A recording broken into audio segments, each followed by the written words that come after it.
birds are amazing, and how many of you have spent time honing your bird skills in any way? It's sort of it's a thing. It's a lot. There's a lot of it. There's a lot of stuff. Like people can just bird by ear, and you get to know an area, and you can identify the birds super fast just because you kind of know what's there and where you'd expect to see them, and by just a silhouette you don't have to see the whole thing. And I think this is an amazing place to be right now, and especially these moments when as a storm is coming in, we've got a lot of bird activity. It's a fun thing. So what I want to impress upon you today is that birding is something that you can do with kids without having had a whole lot of experience with those birds. You can pay attention in a whole kind of different level and start kind of understanding about their language and what they're sharing with us. And all animals really have a language, whether or not it be vocal, what's he doing, or whether or not it be more of a posturing sort of a thing. So I want you to think about maybe a pet that you have. How many of you have pets? That's an experience with animals. So go ahead, and I want you to think about a moment where your pet was communicating with you in some sort of a way, whether it be through vocalization or posturing or something else. Think about a nice moment when you understood what that animal was trying to tell you. Once you've got an idea, go ahead and put your finger on your nose. That's how I will know you're ready.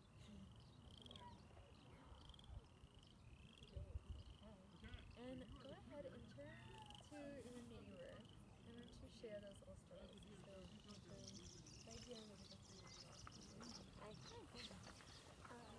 so for me, I grew up with a lot of animals. Yeah. But the one that communicated most was expressive. I know, it's like how many, I was speed thinking them about back the to interesting that. things. They are so creative. They have different things My sister, she to get college, different purposes. yeah, stress problems. The dog Actually, will pick its feathers out and was either communicating, sit next to me, I'm not getting not enough look at attention, you, fix this, go. I've had the separation anxiety for her, Easy once in a while. I'm just trying to, But work if with he's up on the her floor, to, deal with that.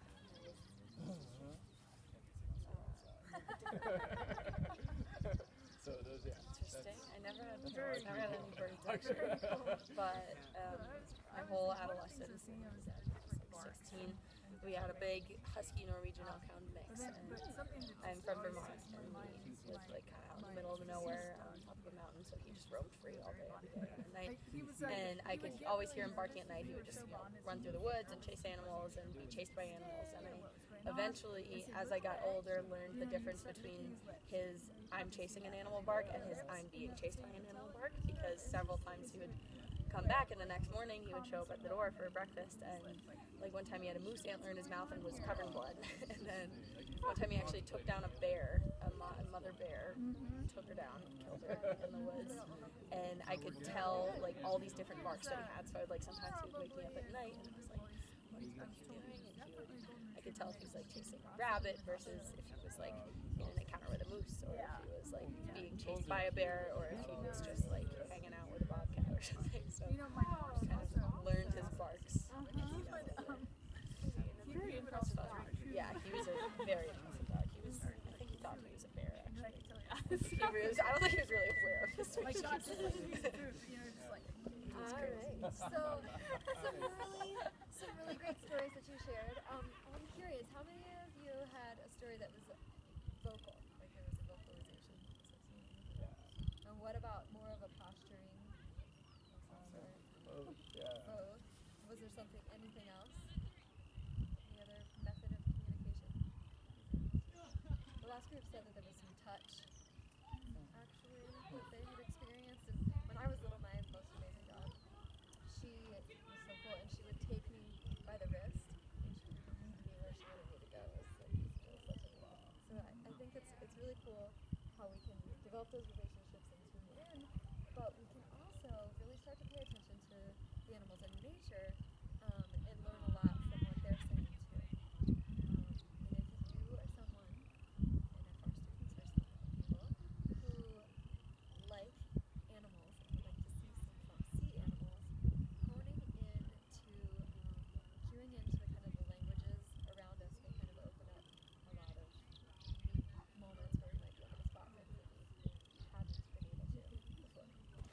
a quote for you.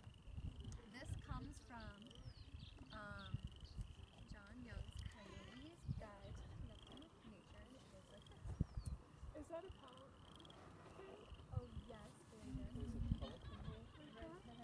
Got you kidding. Whatever. Well, It's just a pelican. Yeah, so we don't have the brown pelicans, we've got the white pelicans. So do they are they usually called something? They're a little more, we don't see them every day. But Wow. sometimes it's pretty Seagulls out there a lot too. Do you really? So big. Yeah. Yeah. Gulls. It's like, I'm home. Gulls, yeah. We call them seagulls, but There's a big roof, and the seagull, I think, depicted like a lake or but you just Are they indigenous to like the white? indigenous to coastal areas? Gulls or seagulls, like that type of not bird? all. Are they Yeah, not they're not indigenous? all. We call them that. It's kind of Gulls, a like colloquial that. term, but they all have their own names. Like a herring gull. Yeah. Okay, are you ready for this? One special group of wild animals uses language so important to survival that all of the other animals are trained to listen to them. These critters act as the alarm system in the forest. They tell you when hungry intruders hang around, or alarm whenever some human beings jog through the forest. They'll tell you if the bobcat has just eaten, so you don't need to worry too much if the bobcat's full. Or when they see a deer hiding in the woods. They are scouts posted around the clock. So all you need to do is hook into their system of communication. If you love seeing wild animals and want to learn the secret of turning off the wild alarm system, then, my friends, you need to learn bird language. So birds have an amazing set of languages, right? Individual species have multiple ways that they can talk and communicate with one another.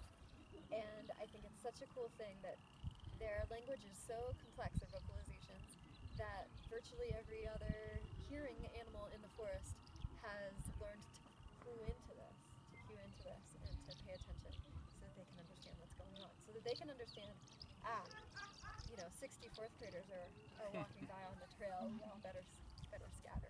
We're not going to see a bear or a coyote today, probably, because we've created what we call a bird plow, where we walk through kind of in big groups or in loud couples on a trail, and we silence kind of everything in our wake, and then the weasel scampers off, and the deer scampers off, and the bear scampers off with us. So if we want to really clue into bird language, the first thing we've got to do is not create a disturbance ourselves, because every little disturbance, like that quote was saying, even just spotting a deer for a bird, every little disturbance is going to create like a ripple through the woods, right? So the disturbance happens, a bird sounds off, the next ones do as well, and it ripples out so that they're really sharing with everybody in the forest. There are 5 main types of bird communication. And, I want to tell you that the really cool thing is that you don't have to, again, be excellent birders or know how to identify the individual songs of birds. You don't have to be a bird identification person by ear if you can clue into this. This is something that we can do with our birds, is see if we can get them to kind of pay attention to what birds are saying. So the first main thing that birds do, kind of their baseline, is their song, right? This is important to them in the spring and early summer, where they're saying, hey, check me out, I'm super handsome, I'm the best one in the forest, and all the ladies should come over this way, and kind of holding court, right? This is my bubble, another male, don't you hear me? I'm singing here, you need to be a certain distance away. So most of you probably know the chickadee song.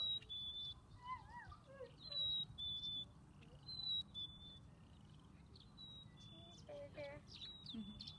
This is a cool app if anybody's kind of a bird nerd and interested. This is actually a Sibley field guide to birds. It's like that actual field guide, and every single bird you can get on here. That's cool. The same pictures as in the Sibley, but then it's got song. So it's $20, but it's fun. Yeah, but it's a lot more to buy the contraption that you've got to buy. That's true. You can put it on your phone though, if you've got space, which I don't. And then the chickadee though will have more of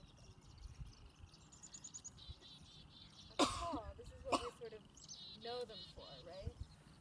They're named for this one, a chickadee-dee-dee-dee, right? And what is it that they're doing when they make this sort of a sound? Any ideas what they're trying to communicate? Sounds like a warning to me. Yeah, so like, oh, here comes, a raven who might eat my eggs. Everybody else pay attention. Let's get all the other birds around and we'll fly around and we'll scare away that raven or whatever it is. Or there's a person, sort of a thing. So they're sort of giving a warning there. Exactly. So those are kind of two of the main ones I would say is the song. And then you've got the alarm call. So that's what we just heard. There's also the companion call. And Oak and I do this in the office all the time, where I say, "O-T," and he says, "two," and we sort of sound off to one another to see where each other are. And birds do that, right? If they're sort of hanging out with a partner and they're going around and they're feeding, they might just go chirp, chirp. Chirp, chirp. So we're good, right? Okay, so we're still around each other. No fox has eaten you yet. We're sticking close. The check-in. The check-in, exactly. So we've got the song. I'm beautiful, come check me out, and this is my space. We've got the companion call, check-in. We've got the alarm call. And then, right when you all came up and I said, do you see that male aggression? We're seeing it a lot with these tree swallows. There's so many of them here, kind of fighting over nests that are pretty close to one another. And they'll do that sort of spin around, and there's a nice chatter associated with it. The activity seems to increase Yeah, a lot. what's going on? Oh, so.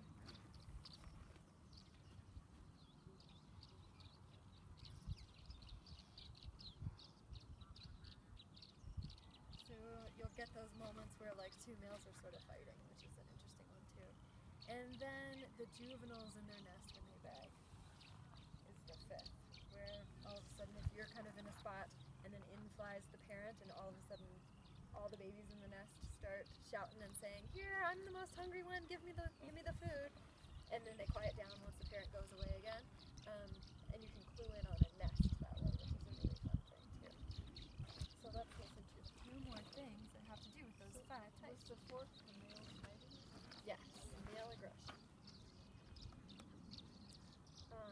So let's see, some more of my favorite. Let's skip down to the robin, very common bird, right? Here's their song.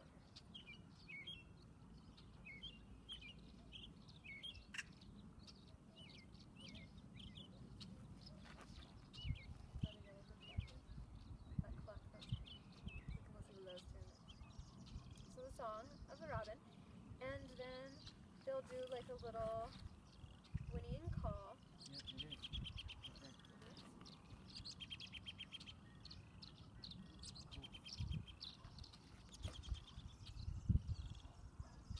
So did you get that one? That was the warning. Stop and do the yellow-headed blackbird. There's so much going on right now. So cool. So the robin will kind of do a little call like that. That might be a companion call sort of a thing, or just a vocalization that just communicates something other than a song to attract a mate. And then here's a cool hawk alarm for a robin.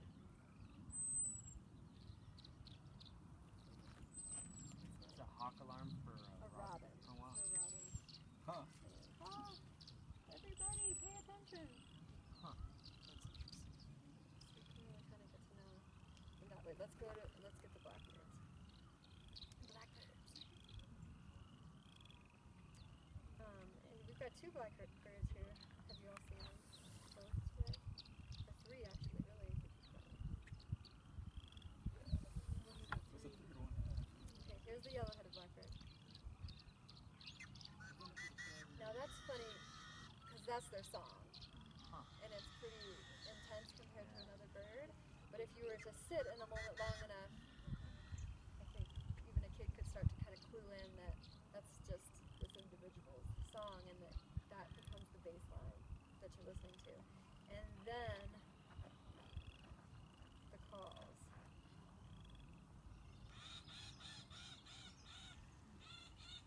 So it's a female calling. Hmm. Let's see if we've got like a cluck that you all heard before. Whoa, that's interesting. There's the cluck. Yeah. Yeah. Yeah. And then here's the juveniles begging for food from their parents. Yeah. Mm. Yeah. That sounds like that for a lot of birds. Yeah. Huh. So you can start to kind of hear. So another one of the blackbirds that we've got is the meadowlark. Did you all hear that one today? They're just magical, right? It's ridiculous. Ridiculous. But they make other sounds too.